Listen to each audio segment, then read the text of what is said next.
केवळ नाडीले का करून छळ दातेपणाचा तोरीने प्रबळ न मायेची ती लोकी. हो माझा मीपणा आपल्याला बी आपला मीपणा नडतोय ना, अहंकार कोणाला नडतो, स्वतःचे स्वतःला नडतो ना.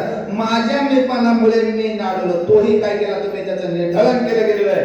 आता देवाची कथा ऐकतोय, स्वकार्य स्वतःच्याच कानाने स्वतःने केलेलं कार्य स्वतःच्याच मुखाने किंवा श्रवण कोणाच्या अगस्ती मुनी सांगतायत आणि स्वतः परमेश्वर ऐकतोय. एवढं सगळं माझ्याकडे यान करला होता, पण त्याचा निर्धारण तुम्ही केलं गेलेलं आहे. माझ्या अभिमानाची ते कोणी तोरी मग हवा मन रुपयाला हरी छळना करून कपट करी यज्ञद्वारा पयाला. माझा मी पण मला हरी आहे का नाही, माझा मी पण हाणण्यासाठी काय की ज्या ठिकाणी होम चालला होता त्या ठिकाणी मंडप ठेवला होता, त्या द्वाराच्या ठिकाणी ओढ उभारला गेला आहे. पटुवेस धरून जाण मग मागितली भूमी पादतीन पाठीवर देऊन चरण पाताळ भुवनी लोटिले. देवाने अवतार घेतलं, देवाने कार्य केले, बटुवेस हा धारण केला. त्या मंडपाच्या ठिकाणी आलेले काय मागितलं, 3 पाऊल अशी जमीन मागितली आणि पाठीवर पाय दिला देवा. तेव्हा मला कुठं घातलं, पाताळाच्या ठिकाणी घातलं असं सांगणार आहे. कपट त्याचे त्यास पळले न माझे घरी द्वार पाळ झाले गळा बांधून राहिले अद्यापीवरी द्वारासी. माझा कपट ज्याची त्याला भवलं गेलं, देवानेच कपट केलं, त्याला मग काय व्हायला, द्वारा देवाचा द्वार त्या बळीचा द्वारपाळ व्हायला स्वतःच्या गळ्यामध्ये बांधला ते द्वारपाळ उभायचं. आपण देवाला सुद्धा कपट करताना देवाने जरी कपट केलं, त्या देवाचं सुद्धा कपटाचं तळपट झाल्याशिवाय आपण तर मानव आहे. पुढील त्याचा कैसा पवाडा कामधेनू निमित्त केला झाला सहस्रार्जुन हाच बहुचा सडा रणांगणी घातला तेने. आता पुढे कामधेनूसाठी ती आता सहस्रार्जुन 1000 हाताचा काय होता, तो सहस्रार्जुन होता. ते कामधेनू करण्यासाठी सगळीकडे युद्ध करायला किती असतं की सगळं आपल्याला प्राप्त होण्यासाठी तोही कुणी देवा तुम्हीच ही खेळ केला गेला आहे सांगू लागले. पुरुष सूर्य अवतार राक्षस कुळाकांत करावयासी पौलस्तीने कुळवल्लीसी भस्म करावया लागून. तो सूर्यवंशी कुळातला पुरुष आहे का नाही, तीच ही वल्ली आता पौलस्तीने तीच काय राक्षस कुळ नाश करण्यासाठी कुठून उत्पत्ती झाली, पौलस्तीपासूनच रावण झाला. काही कशा कोणाकडे गेली म्हणजे तुमच्यासारखा पुत्र व्हावा, पण जेव्हा विचार जसे अंतःकरणामध्ये तशी उत्पत्ती आपल्याला पुढे पुत्र संतान प्राप्त झाल्याशिवाय राहत नाही. काही काहीशीच अंतःकरणामध्ये विचार होता की पौलसी सारखा तुमच्यासारखा मला पुत्र व्हावा, पण पहिलं झालं ते रावण झालं. धार्मिक बुद्धी असली पाहिजे, धार्मिक विचार असला पाहिजे, चित्त स्थिर असलं पाहिजे आणि चित्त शांत असल्याशिवाय जे विवेक पुत्र होणार किंवा जे आपल्याला पाहिजे ते प्राप्त करून देण्यासाठी आपल्या अंतःकरणामध्ये सगळे विषय कसे असले पाहिजे, स्तब्ध असले पाहिजे. पण त्यांच्याकडनं मागितलं, पण ते मागताना कुठली वृत्ती होती, पण त्याची उत्पत्ती हे रावण रूपी हा झाला गेलेला आहे.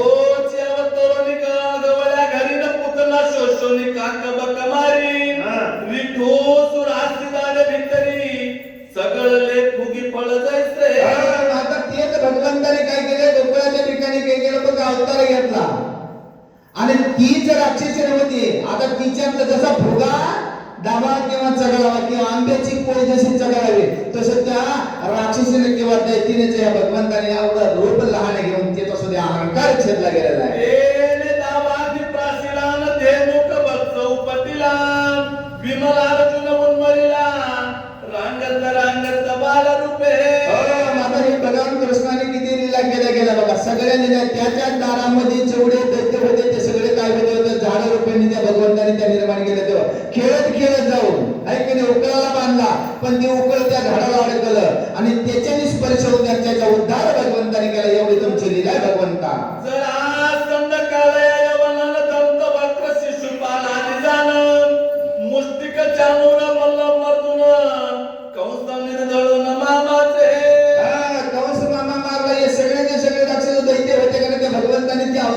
लहान असो किंवा मोठा असो, जिथं जिथं उद्धार करायचं त्या दैत्यांनी काय केलेलं अंतःकरणामध्ये उन्माद केला. तेव्हा भगवंताचे चिंतन अंतःकरणामध्ये येईल, पण आपल्याला बाह्यकरणामध्ये कळलं पाहिजे. मग गोपाल कृष्णाने त्या अवतारामध्ये हे सगळे दैत्य काय केले, त्यांचं निर्धारण केलं गेलेलं आहे. यम कुबेर वायुविशानन हे त्याचे वंदित चरण, तो आदि पुरुष नारायण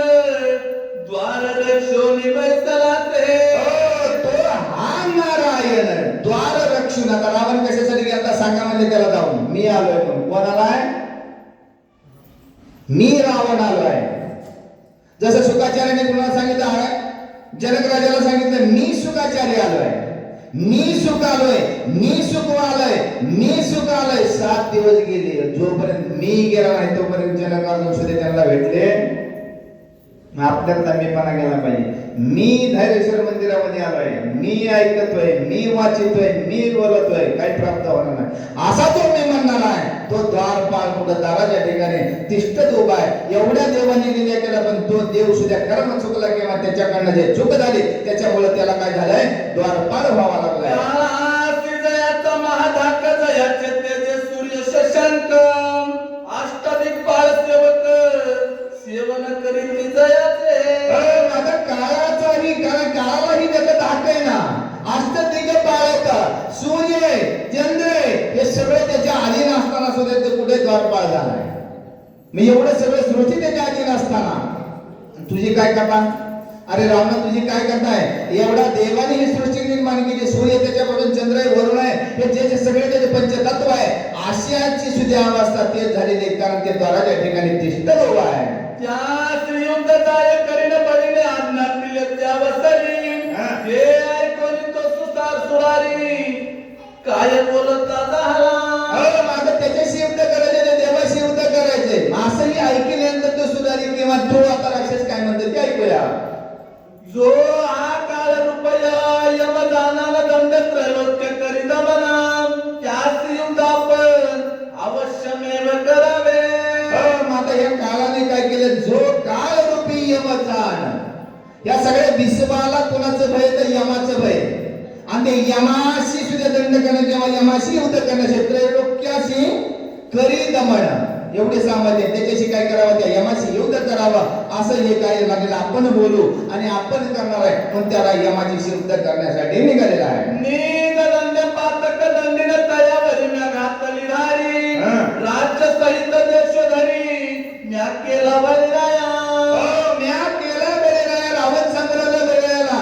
अरे त्या यमाचं भय सगळे विश्वाला त्याच्याशी युद्ध केलं, वरुणाशी युद्ध केलं, एवढं सगळं माझ्याकडे म्हणून मी सगळं तुम्हाला बोललं गेलं असं रावण पुन्हा सांगतोय.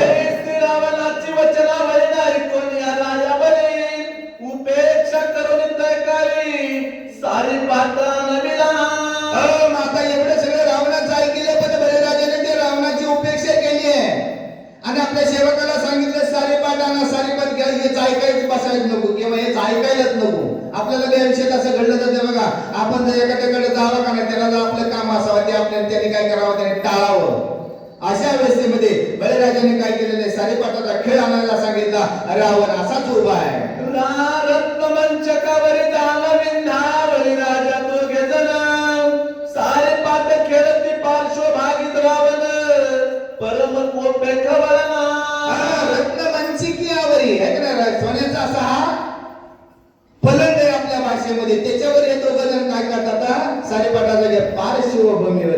आणि हा रावण सांगा असाच उभा केलाय. बघा किती लंकेचा राजा होता, सिंहासन बसायला होतं पण त्याला सुद्धा बसायला सुद्धा विचारलं. रावणाला राग आलेला आहे.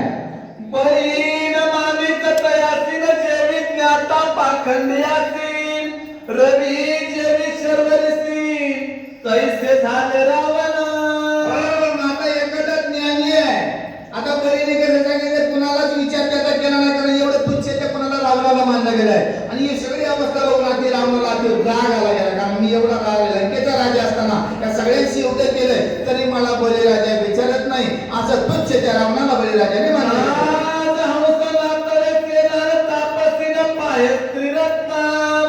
निष्कामाची धनतृष्णा तेरी उपेक्षा लायक केली. आता राजहंस पाणी पेत नाही, दुधाचे पेत आहे. आणि तापसीचे बघा भगवंताशी विलीन झाले, त्याला मध्ये रत्न जरी ठेवले त्याच्याकडे बघत नाही का असं बलिराजाने त्या रावणाकडे पाहिला सुद्धा नाकार केला गेला. अशी अवस्था रावणाची केली.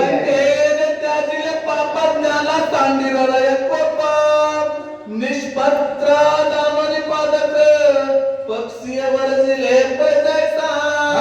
गंगेने तेजले पाप. जसं गंगेमध्ये गेल्यानंतर कसं आहे, पाप आपलं धुण्यासाठी आपण गंगेमध्ये आंघोळ करायला पण ते सुद्धा आपलं पाप वर जे केले गेले. ज्ञात्यापाशी जर गेलं तर अज्ञान जाणार आहे.